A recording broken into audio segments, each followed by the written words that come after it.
Bom, iniciamos a nossa aula intitulada Modelagem Estrutural e Modelagem Dinâmica em Orientação a Objetos. A ideia dessa aula é o estabelecimento de requisitos para uma modelagem de projeto ser considerada completa. O primeiro ponto a considerar é o seguinte: não há uma regra precisa, uma regra com precisão matemática absoluta que diga assim uma especificação está completa, assim não está completa. Bom, uma vez que não existe regra absoluta, nós precisamos estabelecer critérios para isso. Como é que a gente avalia se uma modelagem está completa? Ou, em outras palavras, qual é a informação mínima necessária para eu dizer que a modelagem está completa? Bom, tem duas preocupações, dois extremos. A primeira preocupação, o primeiro extremo é o seguinte: se a modelagem estiver incompleta, ela é inútil. Falta informação, ela é inútil. Por outro lado, a gente pode ir para o outro extremo. Quer dizer, produzir uma modelagem com redundâncias, com mais informação do que precisa. Isso também não é interessante, porque uma modelagem com redundâncias ela vai consumir mais tempo para produzir, dá mais trabalho, consequentemente vai ter mais custo, e também mais tempo para a sua leitura, para a sua manipulação e compreensão. Nos dois casos envolve custo adicional que não interessa. Bom, então, já que não há uma regra, a gente vai ter que estabelecer critério, Então nós vamos estabelecer uma convenção. Uma convenção, que é uma regra que nós vamos adotar. Então a nossa convenção é o seguinte: nós vamos considerar que uma modelagem de projeto está completa se ela cumprir dois requisitos que estão colocados aí. Primeiro, possuir todas as informações para que se possa executar com êxito a codificação. Quer dizer, alguém que pegue a modelagem pode gerar o código a partir dela sem outra fonte de informação que não a própria modelagem. E o segundo requisito é possuir todas as informações para que se possa compreender o que está implementado. Quer dizer, na ótica de que já existe um software modelado e implementado, funcionando, operando, e eu preciso compreendê-lo. Por quê? Normalmente isso está associado à ideia de manutenção. Eu vou dar manutenção num software, então eu preciso compreender esse software para poder modificá-lo. Então a questão é, eu consigo compreender esse software estudando a especificação de projeto, ou eu vou ter que ficar olhando o código, fazendo engenharia reversa? Então, se a especificação estiver completa, eu vou conseguir fazer isso olhando para a modelagem, que é a nossa intenção. Então, vejam, se a modelagem suportar a geração de código e se a modelagem suportar a compreensão de código existente, essa vai ser a nossa convenção para dizer, sim, essa modelagem está completa. Caso contrário, não está completa. Aí, modelagem incompleta não nos interessa. Bom, nós já conhecemos a modelagem com diagrama de classes, objeto da aula anterior. Então, uma pergunta cuja resposta é muitíssimo óbvia, Olha, será que um diagrama de classes constituiria uma modelagem completa? Será que apenas com as informações que eu tenho num diagrama de classe, como esse que aparece no exemplo da figura, que é parte da modelagem de um jogo da velha, será que essa modelagem seria suficiente tanto para a geração de código como para a compreensão de um código existente? Bom, vejamos. Vamos para a primeira questão.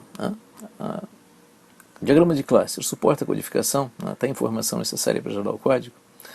Então, aqui no exemplo proposto, eu penso o seguinte: coloquemos-nos na posição de um programador. Aí o programador olha para o jogo da velha, para o problema que ele tem que resolver, que é o jogo da velha, olha para aquela modelagem disponível, que é o diagrama de classes, e ele faz essas perguntas que qualquer um faria no desenvolvimento. Como deve ser implementado o procedimento de um lance de jogo da velha?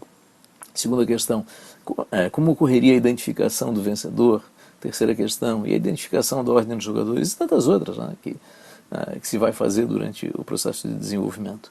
E, evidentemente, o diagrama de classes não contém absolutamente nenhuma dessas respostas. Tem as classes, seus atributos e métodos, mas apenas olhar as classes com seus atributos e métodos absolutamente não tem nada dessas respostas.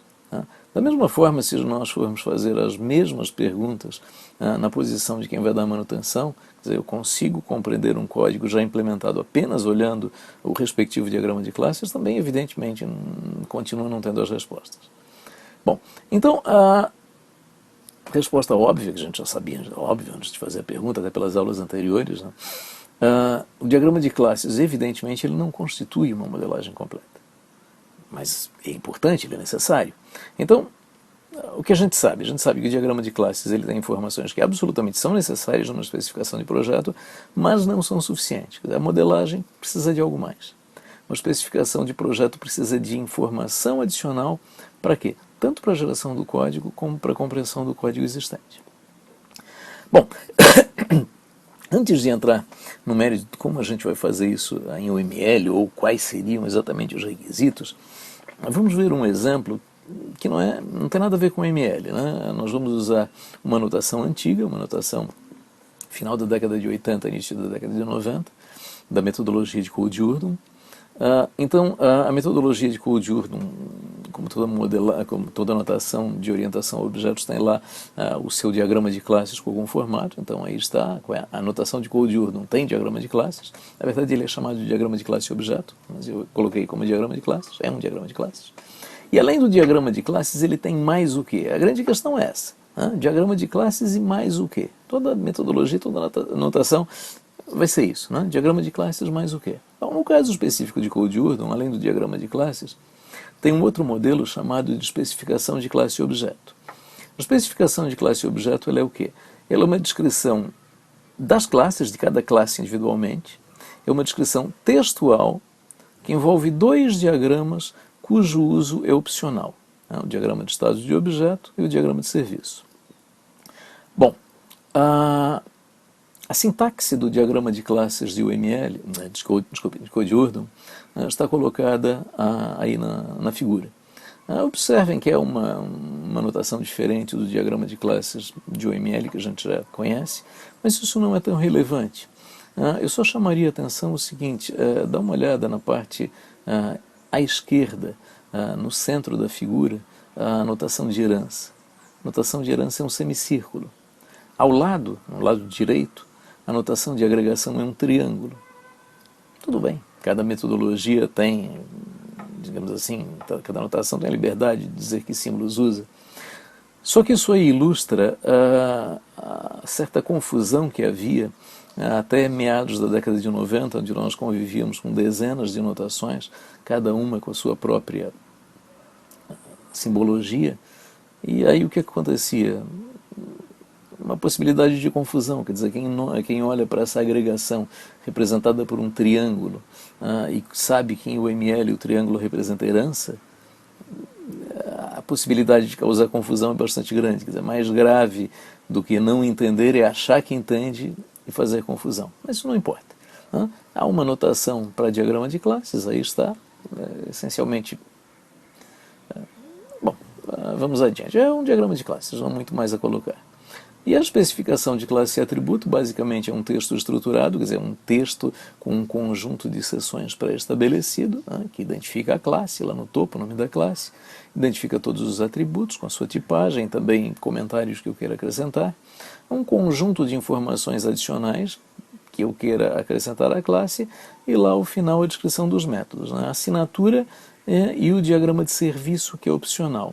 Uma coisa importante em Code-Urdun é o seguinte: o diagrama de serviço ele serve para quê? Para modelar os algoritmos dos métodos. O uso dele é opcional, mas a descrição dos algoritmos dos métodos não é. Quer dizer, ou o algoritmo de cada método, ou ele é descrito diagramaticamente com o diagrama de serviço, ou ele é descrito de forma textual. Mas a descrição do algoritmo faz parte da especificação. Então, aqui o exemplo de modelagem com os dois diagramas opcionais, o diagrama de estado de objeto. O diagrama de estado de objeto é um diagrama de transição de estados básico, tem os elementos mais fundamentais, que são o estado e a transição. Então, aí um exemplo dele. E o diagrama de serviço, aqui um exemplo do diagrama de serviço. Ele basicamente é um diagrama muito antigo, o fluxograma, flowchart, um dos diagramas mais antigos talvez da modelagem de software, que serve exatamente para modelar o algoritmo, e Code-Urdun pegaram esse diagrama para modelar os algoritmos dos métodos. Bom, então, de que é composta uma especificação segundo a metodologia de Code-Urdun? Vejam, usando as duas técnicas de modelagem disponíveis. Diagrama de classes, então uma especificação de projetos de Code-Urdun vai ter diagrama de classes, classes com atributos e métodos e relacionamentos, como nós já conhecemos, e a especificação de classe e objeto. Na verdade, uma especificação de classe e objeto para cada classe, que detalha as classes. Tem lá a descrição dos atributos, tipagem, multiplicidade, etc. né, ou descrição que eu queira, diagrama de transição de estados, opcional, caso a classe mereça uma modelagem de estados, mas isso a gente vai falar muito mais adiante lá no curso. E os algoritmos dos métodos, né, ou descritos com diagrama de serviço ou descritos de forma textual. Muito bem. E aí nós precisamos pegar esse projeto segundo o Code-Urnum e colocá-lo, né, compará-lo com o nosso critério. Será que a anotação de Code-Urnum, a anotação proposta na metodologia de Code-Urnum, é capaz de produzir modelagens completas, né? Então, modelagens completas para nós são capazes de quê? Suportar a geração de código e suportar a compreensão de código previamente elaborado. Muito bem, comecemos com a geração de código. O que eu preciso para gerar código? Muito bem, então acompanhemos esse diagrama aqui na imagem.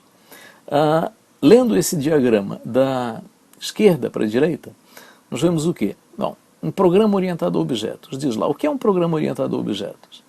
Estamos falando de tempo de desenvolvimento, assunto de aula anterior. Um programa orientado a objetos, em tempo de desenvolvimento, é um conjunto de classes. Então, a imagem logo à esquerda, o programa orientado a objetos, ali composto por um conjunto de classes. Classe 1, 2, classe N. Muito bem, e o que é uma classe? Uma classe é um conjunto de atributos e um conjunto de métodos, como colocado na terceira imagem, no terceiro quadro da imagem. Então, olha, ele fala que a classe 1 tem alguns atributos, né, seus identificadores, tipagem, etc., e um conjunto de métodos. Método 1, método N. Muito bem, e um método? O que é um método? Muito bem, o último quadro, mais à direita, mostra um método. Um método é composto por quê? Por duas partes. A assinatura, que é aquele cabeçalho do método, nome, lista de parâmetros, retorno, visibilidade. Então, a assinatura, que é o cabeçalho do método, e o corpo do método, que é o quê? O algoritmo, o conjunto de comandos que compõem o algoritmo do método. Muito bem. Isso é um programa orientado a objetos. Então, para produzir um programa orientado a objetos, eu preciso dessas informações aí. Eu preciso definir quais são as classes, para cada classe eu preciso definir seus atributos e seus métodos, e pensando nos métodos, no final, eu preciso tanto da assinatura como dos corpos dos métodos. Muito bem. Então, vejamos aqui o confronto de um diagrama de classes com o respectivo código dessa classe. Então, no caso, classe 2, a classe de baixo da imagem, e aqui à esquerda o código Java dessa classe. Então, observa que nós temos do diagrama de classes para o código todos os elementos, quer dizer, o nome da classe, superclasse, que nesse caso tem, dois atributos, método. Mas observa que com as informações do diagrama de classes, eu não tenho o código completo da classe. Então, ali no código, a observação abaixo, naquele método chamado método 1, diz assim, método sem corpo definido.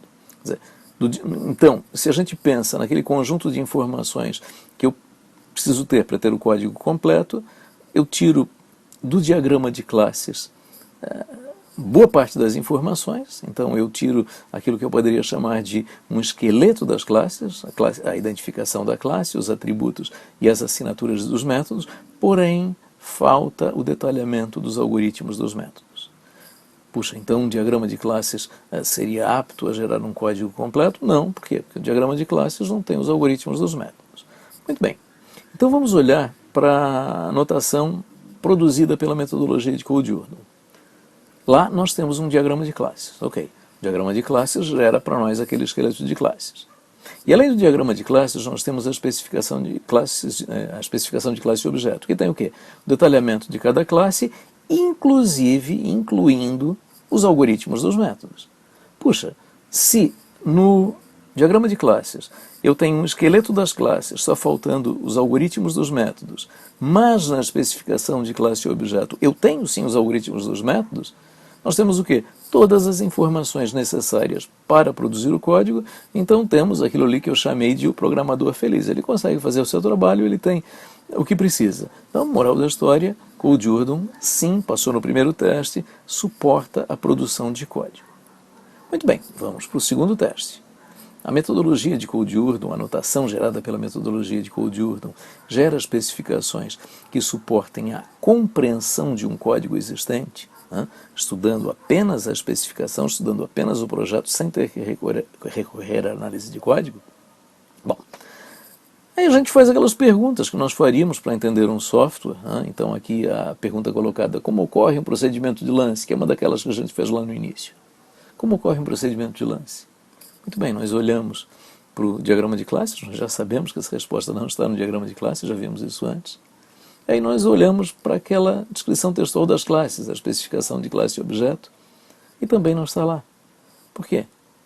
Vejam, o procedimento de um lance de jogo da velha é algo do tempo de desenvolvimento, do tempo de execução do software, né? É a dinâmica do software, é o que acontece ao longo da sua execução, né? É visão de tempo de execução. E nós sabemos que o diagrama de classes não nos dá visão de tempo de execução. Também, olhando para a especificação de classe e objeto, nós não enxergamos o programa em execução, né? Então a resposta não está lá, né? Então, o que acontece, né, com o nosso teste nesta anotação de Cold-Urdon? Né? Uma especificação baseada na metodologia de Cold-Urdon, ela o quê? Passa no primeiro teste, quer dizer, apoia adequadamente a geração de código, mas não passa no segundo teste, quer dizer, não apoia adequadamente a compreensão de um software existente. Muito bem, e aí fica a grande pergunta: o que faltaria à anotação de Cold-Urdon? Né? Quais os requisitos mínimos, não apenas para a notação de Cold-Urdon, mas para qualquer notação de qualquer metodologia orientada a objetos? Quer dizer, qual é o conjunto de requisitos mínimo que eu preciso para uma modelagem orientada a objetos? Então esta é a grande pergunta que nós fazemos e a grande pergunta, ou as grandes perguntas que nós queremos responder nessa aula. Só que nós trataremos as respostas a essas perguntas na segunda parte dessa aula. Então, por hora fechamos, passemos à segunda parte.